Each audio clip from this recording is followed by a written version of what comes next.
Assalamualaikum warahmatullahi wabarakatuh. Kembali bertemu dengan saya Yadi Setiadi. Pada kesempatan kali ini kita akan belajar latihan persiapan penilaian akhir tahun untuk mata pelajaran Matematika Wajib kelas 11.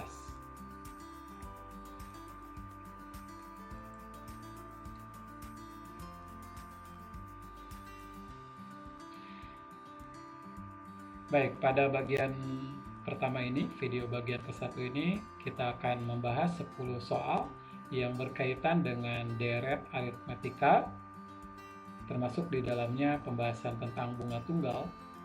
Kemudian bagian berikutnya adalah deret geometri, termasuk di dalamnya adalah pertumbuhan, peluruhan, dan perhitungan bunga majemuk, serta limit fungsi, terutama limit fungsi aljabar. Baik, kita akan lihat tayangan berikutnya. Dimulai dari soal pertama. Jika suku ke-8 deret aritmetika diketahui 20 dan jumlah suku ke-2 dan ke-16 adalah 30, maka suku ke-12 dari deret tersebut adalah. Nah, soal nomor 1 ini berkaitan dengan deret aritmetika. Ingat kembali bahwa deret aritmatika atau barisan aritmatika merupakan barisan atau deret yang memiliki ciri beda tiap dua suku yang berurutannya selalu tetap, selalu sama atau konstan besarnya. Nah, di soal tadi disebutkan bahwa suku ke-8 sama dengan 20, sementara jumlah suku ke-2 dan ke-16 adalah 30.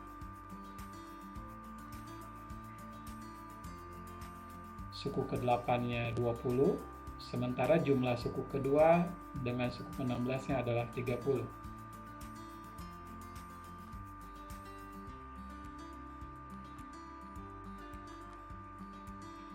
Nah, karena U2 tambah U16 sama dengan 30, U2 dapat kita ubah menjadi suku ke-8 dikurangi 6B. Kenapa digunakan suku ke-8? Karena di soal ini yang diberikan atau yang diketahuinya adalah suku ke-8. Dan kenapa dikurangi 6B? Karena dari U8 kalau ingin mencapai ke U2 maka berkurang sebanyak 6 langkah. Berarti dari 8 ke 2 ini selisihnya 6. Jadi kalau turun berarti dikurangi 6 langkah, 6B. Sementara U16 kalau startnya dari U8 maka akan bertambah sebanyak 8 langkah lagi. Satu langkahnya 1B, dengan demikian kalau 8 langkah jadi 8B. Jadi U16 sama dengan U8 tambah 8B. Sama dengan 30 karena diketahui di soal. U8 ditambah U8 sama dengan 2 kali U8, sementara min 6B ditambah dengan 8B sama dengan 2B. Jadi diperoleh 2U8 tambah 2B sama dengan 30. Nah, karena U8-nya 20, berarti 2 kali U8 akan menjadi 40, ditambah 2B sama dengan 30. 2B sama dengan 30 dikurang 40, yaitu negatif 10, sehingga B-nya adalah negatif 5. Nah, dari sini kita dapat menghitung U12, kalau dimulainya dari suku ke-8 berarti butuh 4 langkah lagi, diperlukan 4 langkah lagi. Jadi U12 sama dengan U8 ditambah 4B. U8-nya 20, B-nya kita ganti negatif 5, sehingga 20 ditambah negatif 20 sama dengan 0. Jadi jawaban untuk yang nomor 1 ini suku ke-12-nya adalah 0.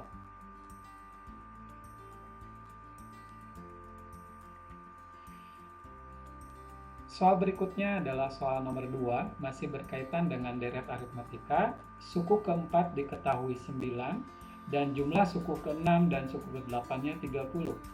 Maka jumlah 20 suku pertama dari deret ini adalah A. 200, B. 400, C. 600, D. 640, atau E. 800.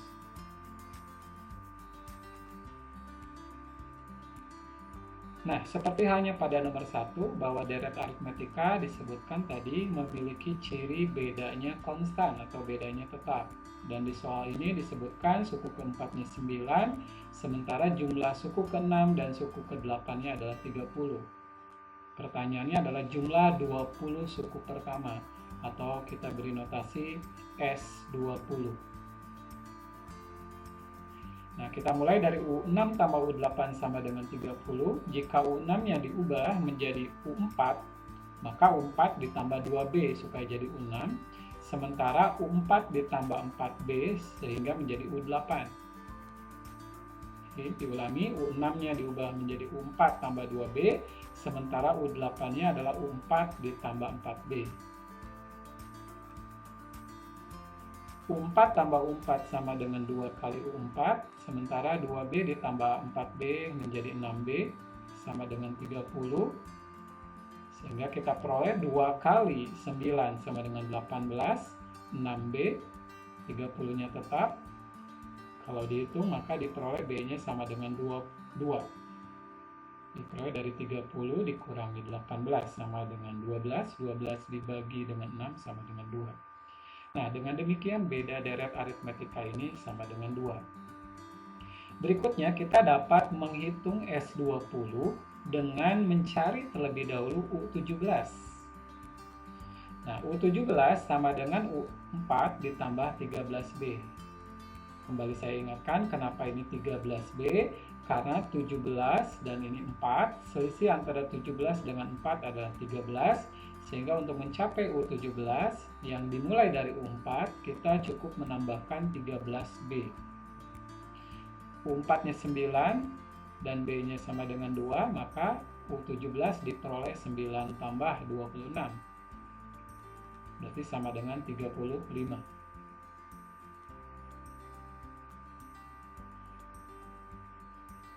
Nah, pada deret aritmetika berlaku bahwa jumlah U1 dengan U20, jadi suku yang pertama, yang awal, dengan suku yang terakhir, U20, akan sama dengan suku kedua ditambah suku ke-19.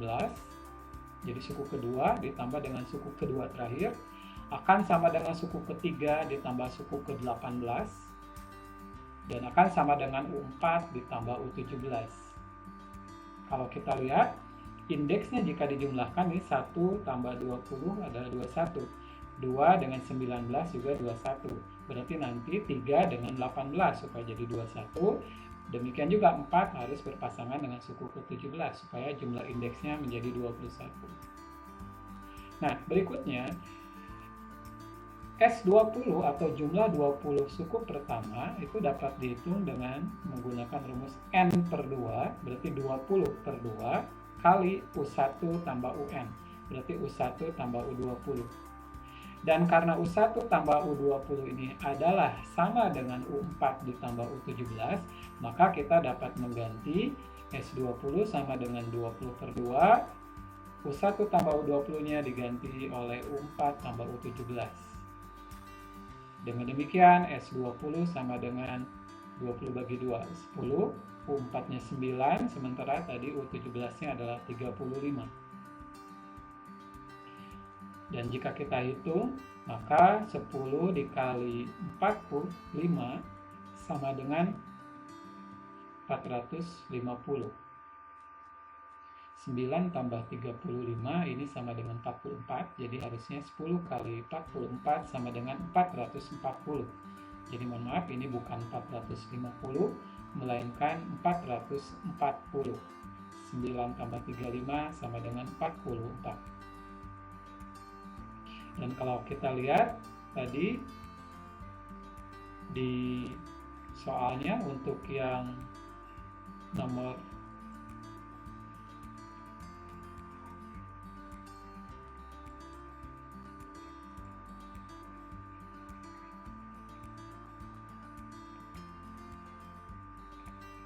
nah, 440 ada di option B.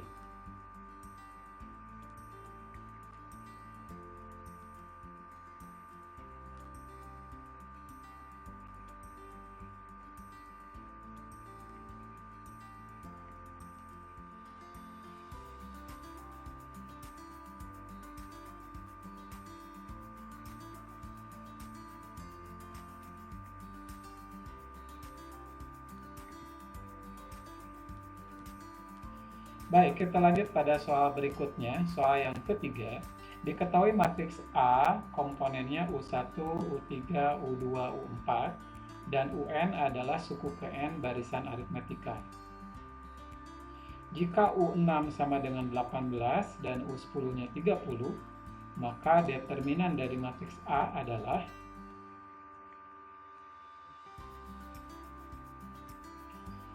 Oke, di soal disebutkan deret aritmetika suku ke-6-nya 18, suku ke-10-nya 30, sementara diberikan matriks A berordo 2 kali 2, pertanyaannya adalah determinan matriks A. Nah, terlebih dahulu kita akan mencari beda dari deret aritmetika ini atau barisan aritmetika ini.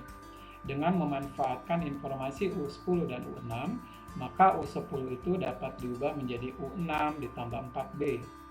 U10-nya diganti oleh 30, kemudian U6-nya kita ganti 18 ditambah 4B.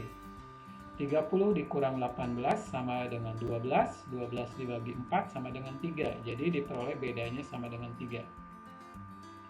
Nah, berikutnya kita akan mencari komponen dari matriks A ini, yaitu U1, U3, U2, dan U4. U1 itu sama dengan U6 dikurangi 5B. Nah, tadi sudah dijelaskan kenapa ini dikurangi, karena U1 akan dihitung dengan memanfaatkan U6, berarti U6 ke U1 ini turun, kalau turun berarti dikurang 5B. U6-nya 18, sementara B-nya sama dengan 3, berarti 18 dikurang 5 kali 3 adalah 15, jadi hasilnya U1-nya 3. Nah, berikutnya kita dapat menghitung U2, U3, U4, karena ini adalah 3 suku yang berurutan. Jadi, jika U1-nya 3, bedanya 3, maka U2-nya ya 3 ditambah dengan 3, U1 ditambah dengan B. Berarti sama dengan 6. Sementara U3-nya berarti U2 ditambah dengan B. 6 tambah 3 sama dengan 9. Dan U4-nya adalah berarti 9 tambah 3 sama dengan 12. Dengan demikian, determinan dari matriks A adalah U1 kali U4 dikurang U3 kali U2. U1 kali U4-nya sama dengan 3 kali 12, yaitu 36. Sementara U3 kali U2, 9 kali 6 sama dengan 54. Jadi jawaban untuk soal ini adalah negatif 18. Determinan matriks A sama dengan negatif 18. Nah, kita lanjutkan pada soal berikutnya yang nomor 4. Diberikan barisan 3, X, Y, Z, 12. Ini merupakan barisan geometri. Pertanyaannya adalah Y dibagi dengan X kali Z. Kita lihat bahwa Y ini adalah suku ketiga, sementara X-nya adalah suku kedua, dan Z-nya adalah suku keempat. Jadi, dari barisan geometri ini kita diminta mencari suku kedua, ketiga, dan keempat, sehingga Y dibagi X per Z dapat dihitung.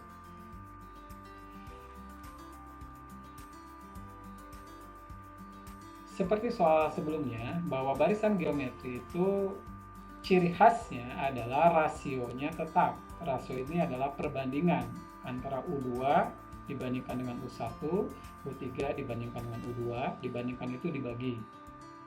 Oke, di soal diketahui bahwa U1-nya 3, sementara U5-nya sama dengan 12.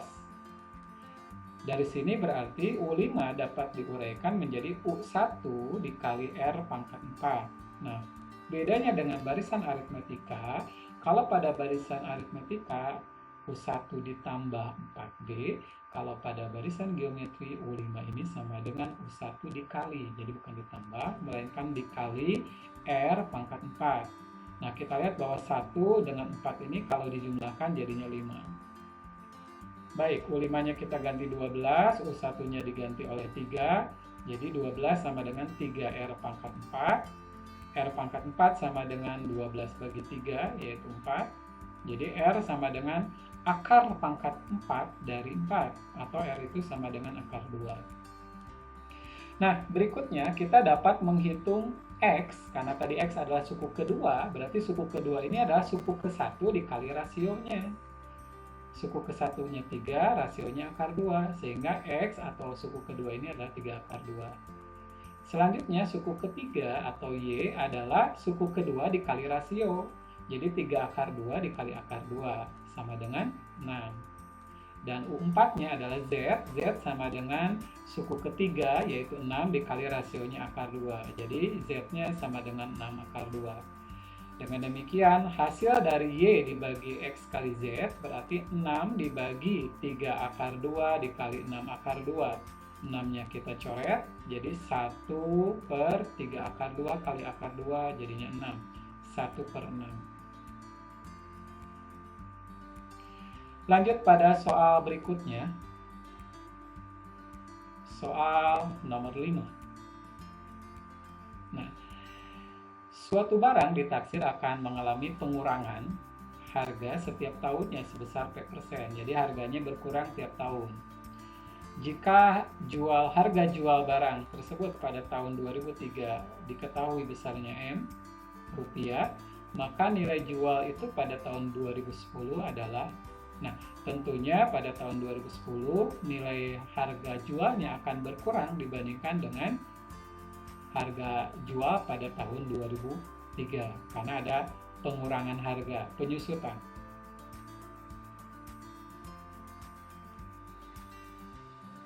Nah, kasus ini adalah kasus penyusutan atau peluruhan yang merupakan aplikasi dari deret geometri. Di soal disebutkan bahwa harga jual awal di tahun 2003 kita beri notasi M0 yaitu sebesar M rupiah dan pengurangannya sebesar P% dari harga awal. Jadi kalau harga awalnya M, maka berkurang sebesar P% kali M. Nah, kita akan lihat dulu di tahun pertama atau M1 berarti harga jualnya menjadi harga awal yaitu M dikurangi pengurangannya berarti R dikali M. Dan kalau kita faktorkan M-nya dikeluarkan berarti ini M1 sama dengan M dikali 1 min R. Di tahun kedua berarti harga pada tahun pertama yaitu M1 dikurangi pengurangannya dikurangi R kali M1. Dan kalau difaktorkan lagi berarti M2 ini sama dengan M1 dikali 1 min R. Jika M1-nya diganti oleh M kali 1 min R, maka M2 itu akan sama dengan M dikali 1 min R dikuadratkan. Kita lihat bahwa ketika indeksnya di sini 1, maka 1 min R berpangkat 1. Ketika indeksnya 2, maka 1 min R pangkat 2. Pola ini berlanjut, berarti kalau indeksnya kita ganti T, maka rumusnya menjadi M dikali 1 min R pangkat T sesuai dengan indeks di sini. Nah, berikutnya kita akan menggunakan rumus MT sama dengan M kali 1 min R dipangkatkan T untuk menjawab soal ini. Awalnya berada di tahun 2003, sementara berakhir di tahun 2010. Berarti pengamatannya rentang waktunya sebanyak 7 tahun. Berarti T-nya sama dengan 7. Sehingga M7 berdasarkan rumus ini adalah M dikali 1 min R dipangkatkan 7. Karena R sama dengan P% atau P per 100, maka diperoleh M7 sama dengan M kali 1 dikurang P per 100 pangkat 7. Jadi jawaban untuk soal ini, harga jual di akhir tahun atau di tahun 2010 itu adalah M kali 1 min P per 100 pangkat 7. Baik, kita lanjut pada soal nomor 6. Masih tentang deret geometri. A plus 2, A min 1, A min 7 ini merupakan 3 suku berurutan yang membentuk barisan geometri. Pertanyaannya, rasio dari barisan geometri ini adalah apakah A negatif 5, B negatif 2, C negatif setengah, D setengah, atau KE 2. Nah, barisan geometri adalah barisan dengan rasio tetap. Apa itu rasio? Rasio itu adalah perbandingan antara U2 dengan U1, U3 dengan U2, U4 dengan U3, dan seterusnya. Dan rasionya tetap, jadi U2 bagi U1 ini sama dengan U3 bagi U2. U2-nya adalah A kurang 1, U1-nya A plus 2. Jadi A min 1 dibagi A plus 2 sama dengan A kurang 7 dibagi A min 1. A min 7-nya adalah U3, U2-nya adalah A min 1. Berikutnya kita kali silang, diperoleh A kurang 1 kuadrat sama dengan A-7 dikali A plus 2. Dan kalau kita jabarkan pangkat 2 dari A-1 kuadrat ini menjadi A kuadrat dikurang 2A plus 1, sementara yang ruas kanan menjadi A kuadrat kurang 5A kurang 14. A kuadratnya saling menghilangkan, kemudian min 5A pindah ke sebelah kiri jadi positif 5A dikurang 2A sama dengan 3A, sementara min 14, 1 pindah ke ruas kanan dikurang 1 jadi min 15. Dari situ kita peroleh A-nya adalah negatif 5. Nah, yang diminta adalah rasio. Berarti rasionya adalah A kurang 1 dibagi A plus 2.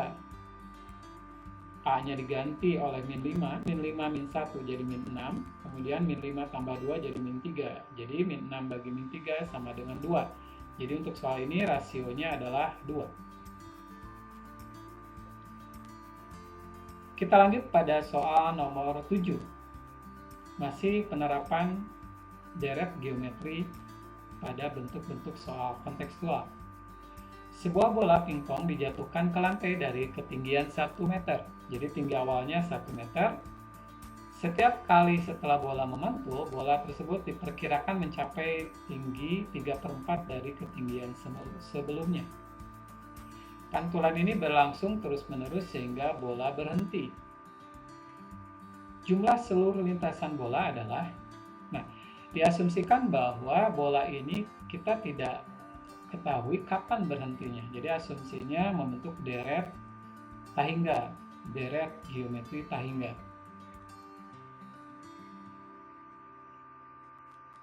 Jadi ini barisan geometri dengan rasionya tetap yaitu 3/4. Karena tadi ketinggian bolanya setelah memantul ada 3/4 dari tinggi sebelumnya. Ini gambar ilustrasi tentang lintasan yang ditempuh bola. Jadi ketinggian awal bolanya kita misalkan H, diketahui di soal adalah 1 meter. Bola ini kemudian memantul dengan ketinggian 3/4 tinggi sebelumnya. Kemudian dia akan kembali turun karena pengaruh gaya gravitasi, memantul kembali 3/4 dari tinggi yang sebelumnya. Dan seterusnya, lintasannya seperti ini lama-kelamaan akan berkurang ketinggiannya dan diasumsikan lama-kelamaan bola ini akan berhenti. Nah, jika kita lihat bahwa lintasan yang ditempuh bola ini hampir semuanya berpasangan. Nah, pada saat pantulan pertama, mantul ke atas, kemudian turun lagi ke bawah, ini jadi ada 2 lintasan dengan panjang yang sama. Demikian juga ini ada 2 lintasan dengan panjang yang sama. Demikian juga ini ada 2 lintasan dengan panjang yang sama, karena akan ada pasangan naik turun dengan lintasan yang sama panjang. Kecuali lintasan awal, karena bola jatuh dari ketinggian, berarti ini hanya satu lintasan saja turun ke bawah dengan panjang lintasannya 1 meter. Jadi kalau kita ingin menghitung panjang lintasan seluruhnya sampai bola ini berhenti, maka kita dapat menghitung 2 kali S tahingga. Kenapa 2 kali S tahingga? Karena tadi masing-masing pantulan ini memiliki pasangan yang ketinggiannya sama. Jadi 2 kali S tahingga dikurangi H. Kenapa dikurangi H?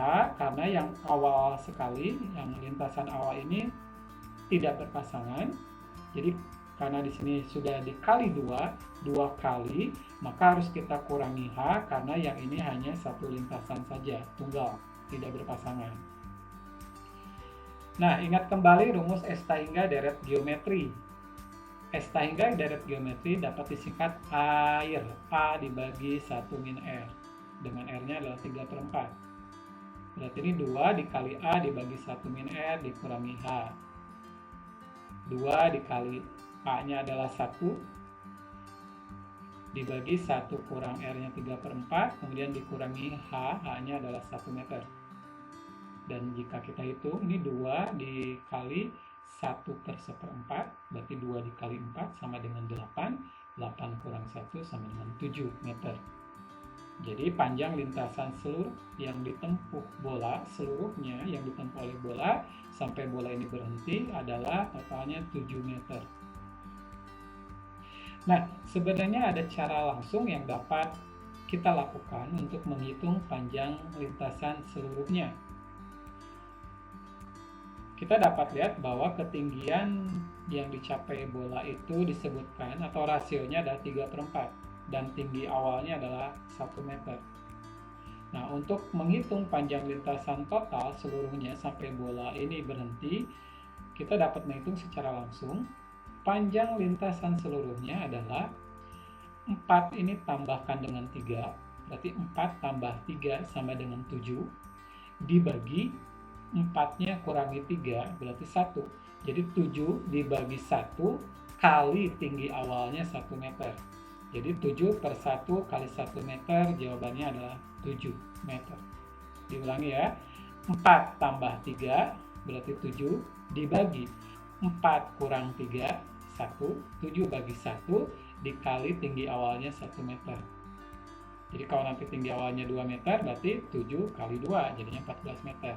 Karena di soal ini tinggi awalnya 1 meter, berarti 7 per 1 dikali 1 meter sama dengan 7 meter.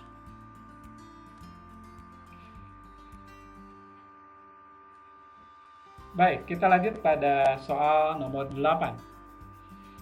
Nilai dari limit X mendekati 3, X pangkat 3 kurang 8 dibagi X kuadrat tambah X kurang 12 adalah.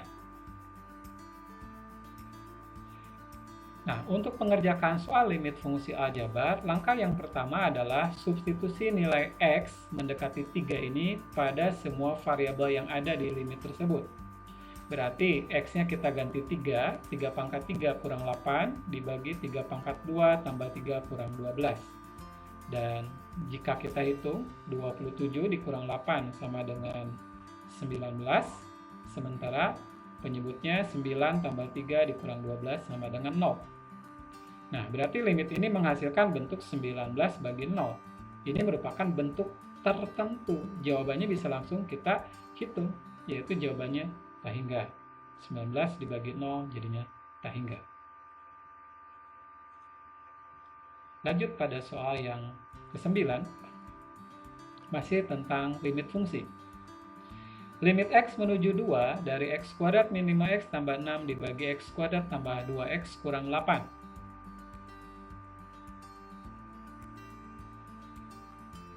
Langkah awal adalah cek nilai X-nya disubstitusikan X mendekati 2 ke semua variabel X ini. Berarti ini 4 dikurang 10 tambah 6, yang bawahnya 4 tambah 4 kurang 8. Dan jika dihitung ini hasilnya adalah 0 untuk pembilang, 0 juga untuk penyebut. Limitnya berbentuk 0 per 0 atau limit bentuk tak tentu. Nah, salah satu cara yang dapat kita lakukan untuk menyelesaikan limit bentuk tak tentu dapat digunakan aturan L'Hopital. Aturan L'Hopital itu menggunakan turunan untuk menyelesaikan limit fungsi. Nah, caranya cukup mudah. Kita turunkan pembilang terhadap variabel X, juga turunkan penyebut terhadap variabel X. X kuadrat turunannya 2X, sementara min 5X turunannya adalah negatif 5, sedangkan plus 6 turunannya 0. Jadi untuk pembilangnya turunannya adalah 2X kurang 5, sementara penyebutnya turunannya adalah 2X tambah 2. Nah, berikutnya setelah pembilang dan penyebut itu diturunkan, maka X sama dengan 2 disubstitusikan ke sini. 2 kali 2 sama dengan 4 dikurang 5, sementara bawahnya 2 kali 2 ditambah 2, berarti 4 tambah 2. Jadi jawaban akhir untuk limit ini adalah negatif 1 per 6. Cukup mudah kan ya? Jadi pembilangnya turunkan, penyebutnya juga turunkan. Ingat, tidak menggunakan turunan bentuk pembagian atau turunan U per V, tapi ini masing-masing diturunkan. Jadi aturan L'Hopital itu pembilang pada limitnya diturunkan, penyebut juga pada limit diturunkan, masing-masing diturunkan.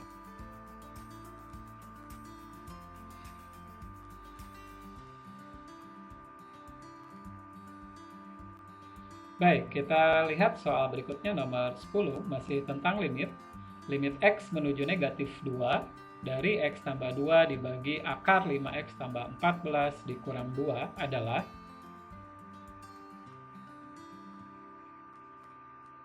Nah, Terlebih dahulu kita cek X mendekati min 2, substitusi pada pembilang min 2 tambah 2 sama dengan 0. Pada penyebut 5 kali min 2 tambah 14 berarti min 10 tambah 14 sama dengan 4 diakarkan. Akar 4 sama dengan 2, 2 dikurang 2 sama dengan 0. Jadi limit ini berbentuk 0 per 0. Nah, seperti pada soal nomor 9, kita dapat menggunakan aturan L'Hopital. Pembilang diturunkan, penyebut diturunkan. Nah, jika pembilang kita turunkan, berarti X tambah 2 turunannya adalah 1. Sementara yang penyebut ini kalau diturunkan, karena ini melibatkan bentuk akar, maka cara menurunkannya adalah turunkan yang ada di dalam tanda akar lebih dulu, berarti 5X tambah 14 diturunkan. 5X tambah 14 turunannya adalah 5, dibagi 2 kali akarnya tulis kembali, yaitu akar 5X tambah 14. Oke, saya ulangi. Akar 5X tambah 14 kalau diturunkan, hasilnya adalah turunkan yang di dalamnya terlebih dahulu menjadi 5, dibagi 2 akarnya tulis kembali, akar 5X tambah 14. Sementara yang min 2 ini, karena dia konstanta, turunannya adalah 0. Nah, berikutnya karena pembilang dan penyebut sudah kita turunkan, maka X-nya tinggal diganti oleh negatif 2. Berarti ini 1 dibagi 5 per 2 akar, tadi sudah kita hitung, jika X-nya diganti min 2, maka 5X tambah 14 itu adalah 4. 5 dibagi 2 akar 4, berarti 5 dibagi 2 kali 2, 5 dibagi 4. Jadi 1 dibagi 5 per 4, jawabannya adalah 4 per 5.